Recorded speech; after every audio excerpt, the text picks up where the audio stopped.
कैसे हैं दोस्तों? उम्मीद करता हूँ आप लोग बहुत अच्छे होंगे। दोस्तों बता दूँ कि खेसारी भैया का एक गाना आया, नींबू भइल तोहर खरबूजा 2, काफ़ी गजब का था, पुराना गाना था। उसके ऊपर मतलब ये बनाया गया। और भाई लोग बता दूँ, काफ़ी बेस्ट गाना है। और आप लोग नए चैनल बेस्ट भोजपुरी पे आया है, तो आप लोग ढेर सारा प्यार दिए भाई लोग।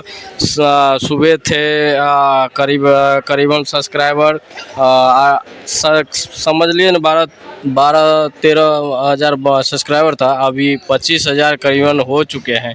तो दोस्तों आप लोग इतना प्यार दे रहे हैं और इतना सपोर्ट कर रहे हैं, तो भाई लोग ऐसे ही सपोर्ट कीजिए। टीचर को इतना प्यार दिए हैं, 5,14,000 कुछ ऐसे हो चुके हैं। तो भाई लोग कल सुबह आप लोग हो जाइए तैयार। भाई लोग जो भी भाई लोग मतलब बेस्ट भोजपुरी सब्सक्राइब नहीं किए हैं, तो आप लोग सब्सक्राइब करके रखिए और काफ़ी ढेर सारा प्यार दीजिएगा दोस्तों ऐसे ही चलते हैं। ऐसे ही न्यूज़ पाने के लिए आप लोग मेरे चैनल को सब्सक्राइब कर लीजिएगा। चलते हैं, अगले वीडियो मिलेंगे। वंदे मातरम।